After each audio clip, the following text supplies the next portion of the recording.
Our region's business is sponsored by PNC for the achiever in you. Our region's business, improving our economy, creating jobs, and strengthening communities. Innovation, collaboration, transformation, and the people making it happen. Join us as we take a closer look at our region's business. Now, here's your host, Bill Flanagan. Today on Our Region's Business, the business case for building a diverse supply chain and the transformative impact of the late Dr. Thomas Starzl on our region. But first, the future of energy and how it may impact our region. It's Energy Week coming up at Carnegie Mellon University, where the Scott Institute for Energy Innovation is hosting attendees and experts from across the country, as well as from across our region. Dr. Jared Cohon is director of the Institute, at least for now. Deborah Stine is Associate Director for Policy Outreach at the Institute. And Rich DiClaudio is President and CEO of the Energy Innovation Center, which is partnering on Energy Week this year. Great to have you all here. Welcome. Thank you. Great to be here. Yeah, we had you down, I guess, a year ago when Energy Week launched for the first time. The Scott Institute, not that old itself, but I suspect there's never been a more important time to be having these conversations right now, given all the policy debate that's unfolding in Washington. Indeed, a very interesting time. I think people who work in the energy environmental space would agree that finding our way to a low carbon energy future is the challenge of the first part of the 21st century. And that's what we're engaged in, developing new energy technologies, contributing to energy policy is crucial. And I think Pittsburgh is the place where it's really happening, and Energy Week is going to show that off. And I mean, Pittsburgh has a special role to play in all of this, really? I think it absolutely does, for lots of reasons. We have here every major energy form in abundance. By that I mean coal, natural gas, nuclear, Westinghouse, etc. Sure. We're of a size that makes us not too big to get your arms around, but big enough to matter. We've got tremendous technology, as you know, with the universities. And I think that something that Western Pennsylvania has that a lot of regions wish they have is a sort of cooperative spirit that we have. Universities working together with companies, with government. And I think for all those reasons, we really stand out. We really matter in this debate. We talk about the collaboration. There's a lot of it on display at Energy Week. What are some of the headliners coming up? Well, Energy Week is March 27th through the 31st at the Carnegie Mellon campus. Everything is free, so people just need to go to our website to register, the CMUenergyweek.org. Okay.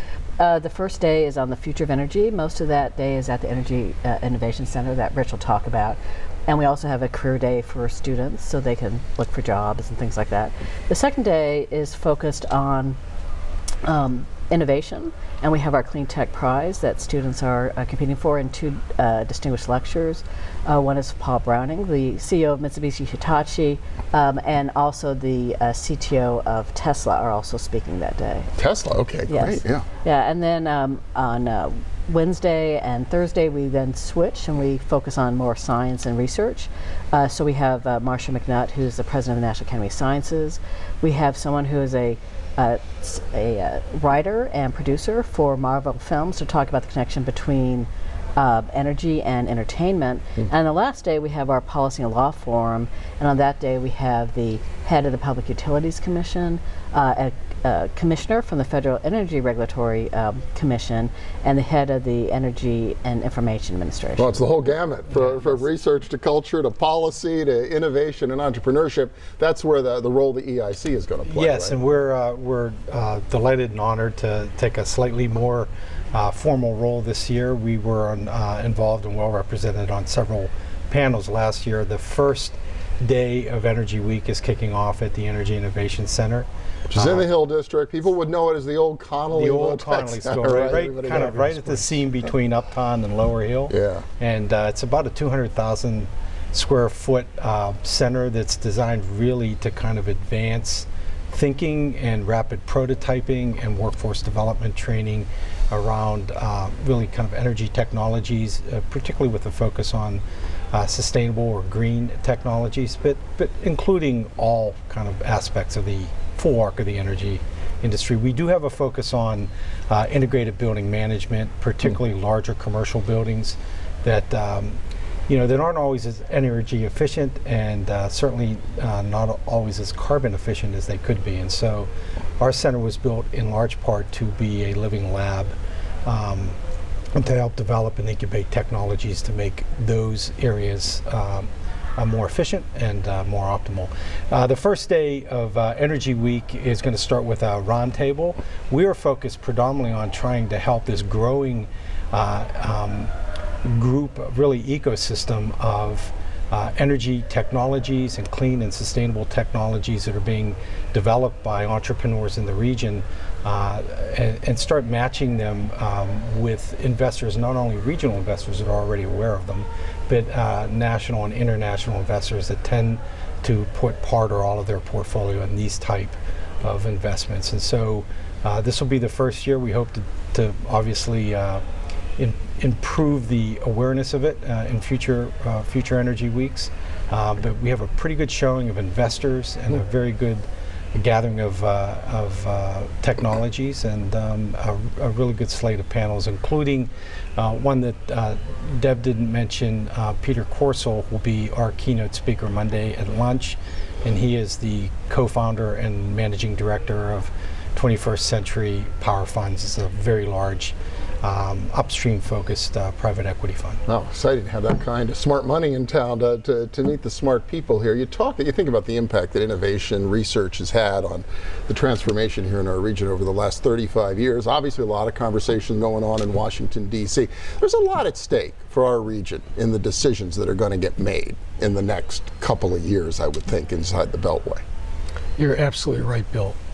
I've got to believe, and it's too soon to tell. We'll see what happens with the Trump administration, but it almost doesn't matter where one stands on a lot of these issues. I think almost everybody agrees. New technology will be key.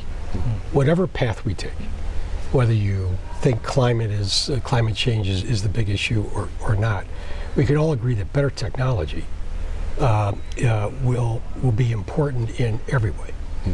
For regions, for the nation, in terms of job growth, et cetera, and it makes everything better. So I think that, yes, there are very high stakes here, but I think that we are well positioned given our strength in these areas.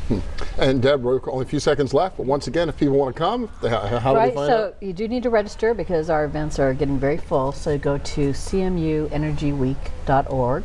And you can register on that website. And again, it's March 27th through 31st at the Carnegie Mellon campus. All right, very good. Deborah Stine and Dr. Jared Cohon with the Scott Institute at Carnegie Mellon University, and Rich DiClaudio from the EIC. Thank you all so much. Good luck with Energy Week. Thank you very much. Yeah.